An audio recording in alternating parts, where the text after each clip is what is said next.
ډال دوهمه برخه لیکوال نصیر احمد احمدي. شیبه وروسته یې د ډاکټر غږ واورېد. خدای کول ښه ده خو ډېره به یې نه غږوئ. ارزو ورمېږ وکړ. ځوان په چوتره کې له ډاکټر سره ولاړ و. وروسته دواړه د حویلۍ تر دروازې پورې لاړل. ډاکټر سړک ته ووت. ځوان بېرته راوګرځېد. نجلۍ ته یې وکتل. د هغې پر لنډه زنه ځوړنده اوښکه لمر ځلوله. ځوان لنډ د کلتور بوټي ټوپ کړ. د ارزو تر څنګ کېناست. د سترګو له کونجانو یې د نجلۍ په لاستیکي شکېدلو زړو څپلکو ته وکتل.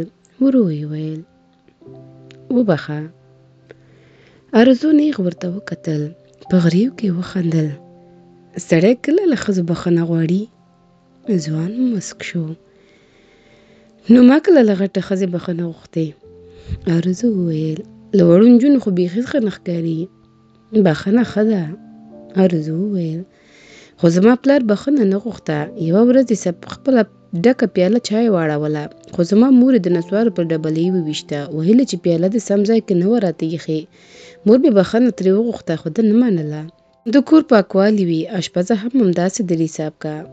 ارزو وویل: ښه، نو ما ته یې پرېږده. سهار ډاکټرې او د هغه بل سړي راته وویل چې د یو کار به دې د بوډۍ. یو دم غلې شوه. ویې ویل: د مېرمنې پاکول وي؟ سړي وخندل. خو ته دا کار نشې کولی. سړي له روجایي لوند پمپر راوایست. په پلاستیکي کڅوړه کې یې وتړه. کڅوړه یې دروازې ته نږدې په یخې کثافتدانۍ کې کېښوده. المارۍ ته ورغی. نوی پمپر یې راواخیست. ارزو وویل: زه له کاره ځواب یم.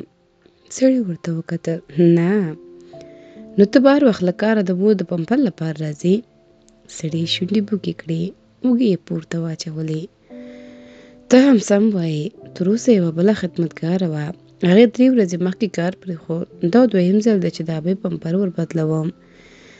هبې ځینې وختونه ښه وي. پر کمود یې کېنوه. ته ترې راځه، خو کله کله دومره سکه نه لري. ارزو وویل: نو ما ته یې را زده که. سړي ورته وکتل. تر اوسه دې څوک پاک کړي دي؟ هو، د کوچني ورور په توره ډېرې لوټې ورتېرې کړي دي. سړي یو دم وخندل. په خندا کې ویل: خو پام، هبې ته له کومه لوټه رانه وړې. ارزو په حیرانۍ ورته وکتل. سړي په خندا کې ویل: ښه نو څه وکړم؟ هېڅ. ماجي د پمپر د تړلو چل راوښیه. سړي کورتۍ وایسته. د پتلانه پر سر یې پمپر واغوست. ویې ویل: ګوره، کوم غټ کمال نه غواړي. د نیکر غوندې اغوستل کېږي. په خپله چسپ لري. ماضي دا دواړه خواوې سره وروله. سړی غلی شو. ویې ویل: زده دې کړ؟ دومره سخته خو نه ده. ښه نو، اوس یې وګورو. ارزو پمپر ور واخیست. بوډۍ ته یې ودرېده. سړي ته یې وکتل. ویې ویل: ته خو نو مه راته ګوره. سړي کړکۍ ته ورغی. لنډه شېبه وروسته یې د نجلۍ غږ واورېد: څنګه دی؟ سړي ور وکتل. له سپین پمپره د بوډۍ تور ډنګر ورنونه راوتلي وو. سړي په خوند وویل: بس زده دې شو. ایستلې هم همداسې دي. هبې له خوراکه لوېدلې ده. ډېره دې نه په زحمتوي. پمپر په 2-3 ورځو کې یو ور بدلېږي. راځه. دواړه تشناب ته ننوتل. سړي صابون ور واخیست. ویې ویل: خو د پمپر له بدلېدا وروسته به لاسونه پاک مینځې. شېبه وروسته سړي د بوډۍ کټ ته نږدې کېناست. د هغې له ګړه ځړېدلې ډنګر لاس یې شونډو ته ور پورته کړ. سړه ساه یې وایسته. سر یې د مور پر ورنو ولګاوه. یو دم یې له جېبه شرنګی راوخوت. سړي موبایل راوایست. ویې ویل: تاسې د پروژو په قرارداد کار وکړئ. هسې هم ورځ تېره ده، نشم درتلای. بېرته یې سر کېښود. د ارزو غږ یې واورېد: چای درته راوړم؟ سړي وخندل. ته خو سمه هوښیاره نجلۍ یې. ارزو وویل: ولې؟ پوه شوې چې ستړی یم. خود مخ دې سم نه دی نیولی. زما پلار چې به هم له نجارۍ کور ته راغی ټنډه وې تروه وه. مور مې ورباندې پوهېده.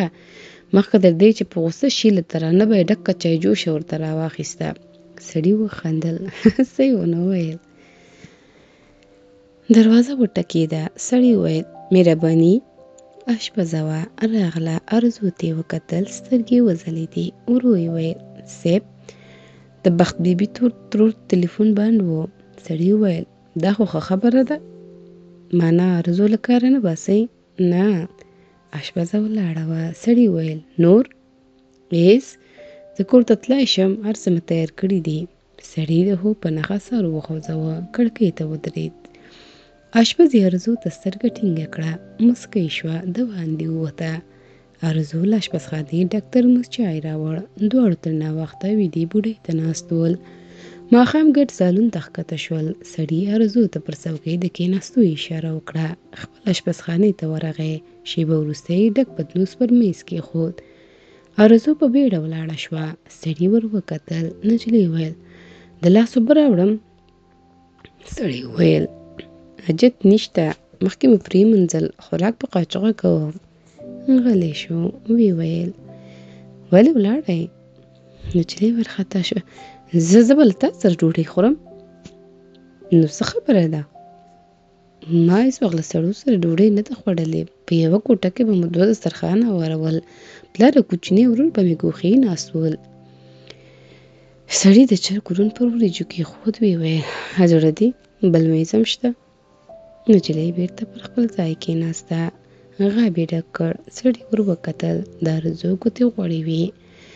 سړي کاچوغه ور بېرته کړه. نجلۍ وویل مور مې ویل چې خوراک په لاس کوه، ثواب لري.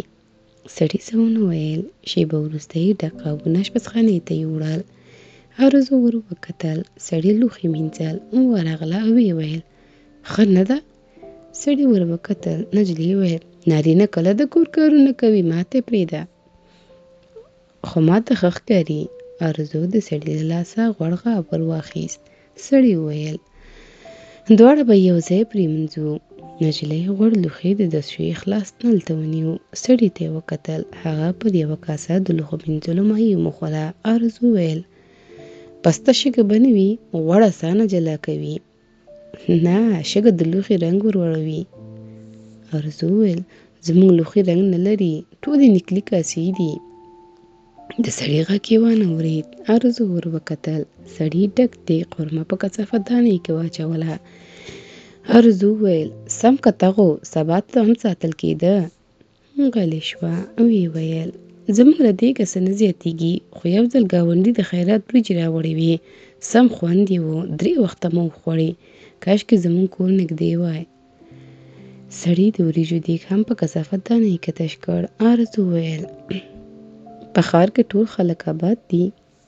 نه، نو ولې کوم غریب ته نه ورکوئ؟ سړي وویل ته ډېره حوصله لرې. دواړو تر پایه کومه خبره ونه کړه. ارزو به کله کله په کثافه دانۍ کې د چرګانو سلامته ورنو ته وکتل. ورسره به یې د خپل کوچني ورور سپېرې شونډې سترګو ته ودرېدې. وروسته یو ځای بېرته پورته وختل. بوډۍ ناسته وه. د تلویزیون په ریموټ یې ګوتې وهلې. سړي په خوند وویل ابۍ ښه یې؟ ورغی. د بوډۍ لاس یې ښکل کړ. بیا یې سوپ ورته راوړ. یوه کاچوغه دوا یې ورکړه. دواړو تر ډېره سره غږېدل. ارزو کونج ته غلې ناسته وه. سړي ور وکتل. د ارزو سترګې له خوبه ډکې ورته وایسېدې. ورو یې ویل ته تلی شې. نجلۍ هماغسې خوبولې سترګې نیولې وې. سړی ورغی. د نجلۍ پر اوږه یې لاس ور کېښود. نجلۍ یودم ټوپ کړ. په بیړه څه کوې؟ سړي وخندل. پام دې نه و، درته مې وویل چې خوب درځي، ورځه. نجلۍ په بیړه له کوټې ووته. د بوډۍ غږ راغی. ډېره کم عقله ده، نور څوک نه وو. سړي بېرته د موټر څنګ کېناست. خو ماته ښه نجلۍ ښکاري، له اخلاصه ډکه ده، بس یوازې ځینې نزاکتونه غواړي.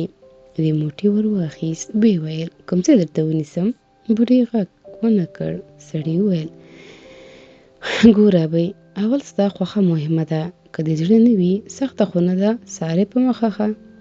ښځې بیا هم غږ ونه کړ. سړي وویل بمپر دې څنګه تړل شوی؟ ښځې په حیرانۍ ور وکتل. سړي وویل همدې نجلۍ در وتړه، په ټول ژوند یې پمپر نه و لیدلی، یو ځل مې تړل ور زده کړل، ویې تړه، ځینې ښه کار کوي، نه ترې خفه کېږي. بوډۍ وویل خور دې څه وخت راځي؟ نن یې ایمیل راغلی و، لیکلی دي چې ماشومانو رخصتۍ ته یې 2 ورځې پاتې دي. غلی شو. ویې ویل خو تا ته هم ټلیفون کړی و، همدې ایمیل یې خبر کړم، لیکلي و چې ابۍ سره وغږېدم. بوډۍ څه ونه ویل. ځوان هم بله خبره ونه کړه. تلویزیون یې ولګاوه. وخت ووت. بوډۍ ته یې وکتل، پرته وه. دی هم همالته پر اوږده څوکۍ وغځېد. شېبه وروسته خوب یووړ.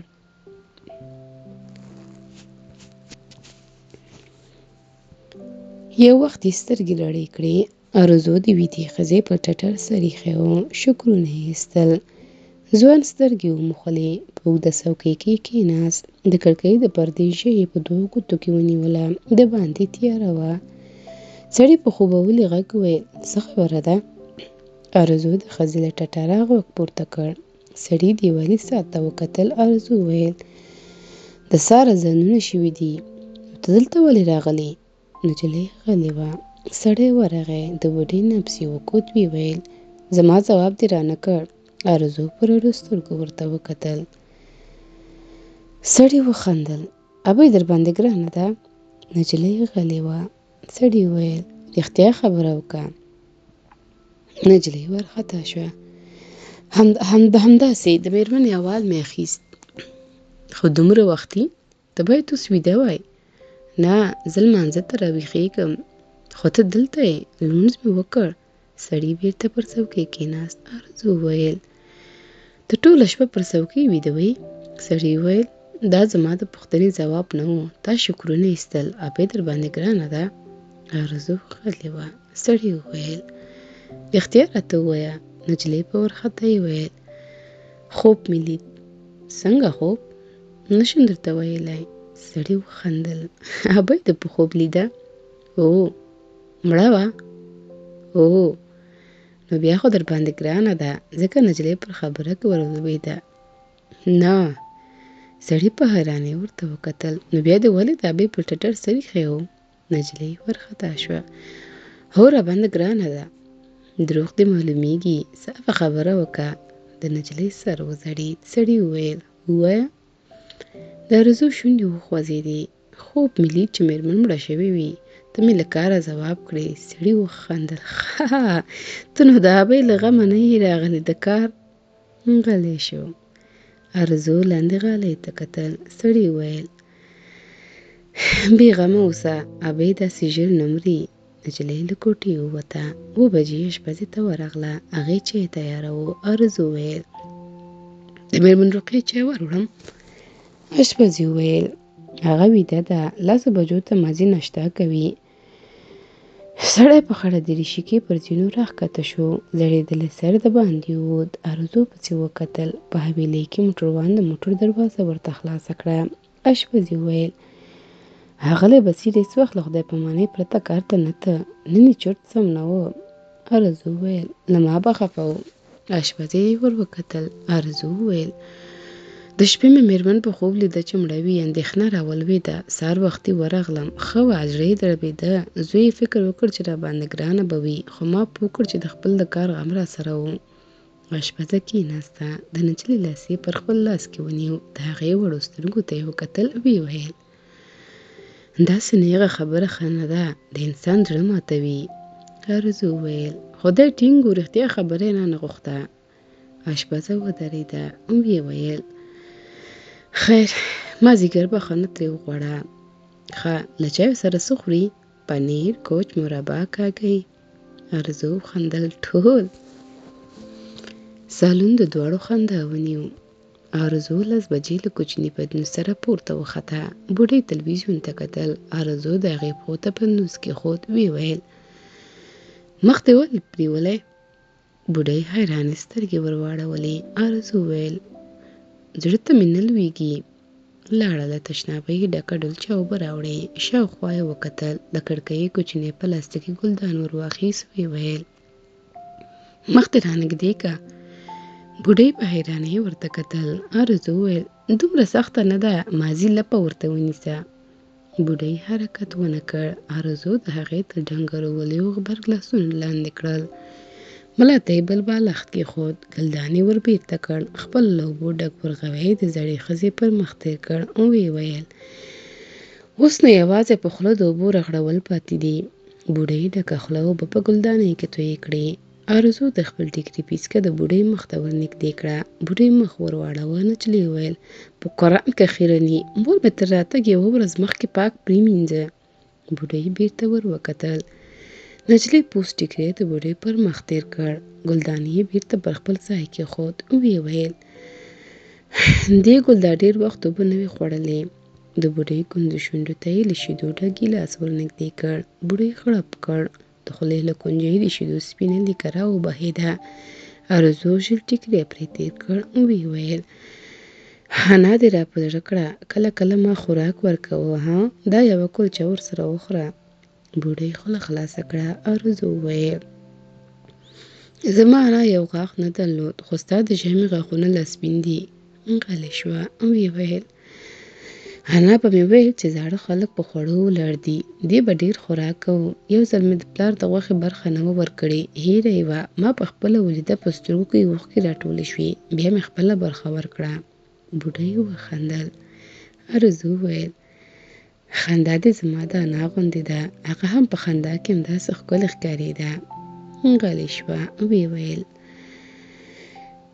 انا نو تا نه وه لیدلې، داسې خیال ګیره وه چې توبه، تل به عینې ته درېده، هېڅ وخت یې سترګې له رنجو پرته نه پرېښودلې. یوه ورځ کوټې ته ورغلم، را پام مې نه و. په راډیو کې سندره وه، دې هم ورسره ویله. اټن ته نه شوه ولاړېدی، په ناستې لاسونه اړول. خو یوه ورځ عینې ته ولاړه وه، ژړل یې، ویل چې ټول عمر مې ستا لپاره سترګې تورې کړې، خو ته رانغلې. همدا خبره مې مور ته وکړه. مور مې راته ویل چې انا دې پر نیکه ډېره ګرانه وه. له بل چا مې واورېدل، ورته ویل به یې تورې سترګې ښې درسره ښکاري. نیکه دې یوازې 2 کاله ورسره تېر کړ. ستا پلار یو کلن و چې نیکه دې په مزدورۍ پسې ایران ته لاړ. همالته له کوم تعمیره ولوېدلی و. مړی هم وطن ته رانه وړو. انا په کوڼتوب سر سپین کړ، خو تر اوسه له رانجو پرته نه ګرځي. ما مې انا د مرګ په ورځ هم ولیده، سترګې یې تورې وې. آرزو غلې شوه. بوډۍ وویل: انا دې درباندې ګرانه وه؟ هو، خو کله کله به یې چونډۍ را لګوله. عجبه چونډۍ یې وه، پېچلې چونډۍ، غوښه یې ورسره اخیسته. یوه ورځ مې له مور سره جنګ وکړ. انا ور وبللم، راته وویل چې هله بچې، د غنمو نینې درکم. ورغلم، را باندې خپرې یې کړې، پر مټ یې کلکه چونډۍ را ولګوله. ما چغې وهلې، خو دې نه پرېښودم. ویلې چې د پلار خوشکې دې هم بس دي، بیا دې له مور سره خوله ونه وهې. آرزو لستوړی پورته کړ، پر خېمټې د ګیلاس ګوتې کېښوده. ویې ویل: همدا ځای و. غلې شوه. بوډۍ په حیرانۍ ورته کتل. آرزو وویل: د چونډۍ ځای وینې؟ نه، ما ته سمه نه ښکاري، خو تر بل کال پلا هم وه. مور مې راته ویل چې د هغې لا پاتې دی. یودم غلې شوه. په وارخطا یې ویل: ډېرې خبرې مې وکړې. بوډۍ حیرانې سترګې ورته نیولې وې. آرزو وویل: اوس مې له کاره شړې؟ بوډۍ وخندل: نه، خو ترور راته ویل چې ډېرې خبرې به نه کوې. قسم درته خورم چې ما ډېره به نه غږېږم. غلې شوه. ویې ویل: پلار هم سپکولم، ویلي چې د اوبو د ژرندې غوندې چالانه یې. بوډۍ وویل: پلار دې ولې مړ شو؟ آرزو وویل: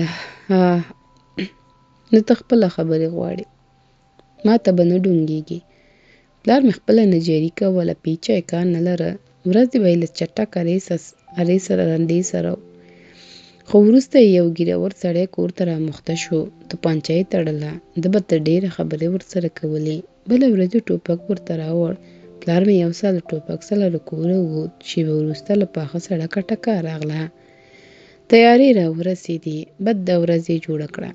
مازدیګر یې زما د پلار مړی راوړ. ما ور منډه کړه. په څادر کې یې پیچلی و، خو نیمه یې څادر په وینو سور و. مور مې چغې وهلې، ویښته یې شکول، ځان یې له ځمکې ویشته. نه کېده، خو ښځو نه پرېښودله. اخر د کلي ملا صاحب راغلی و. ویې ویل چې خوشحاله اوسه، شهادت د بختورو په نصیب وي.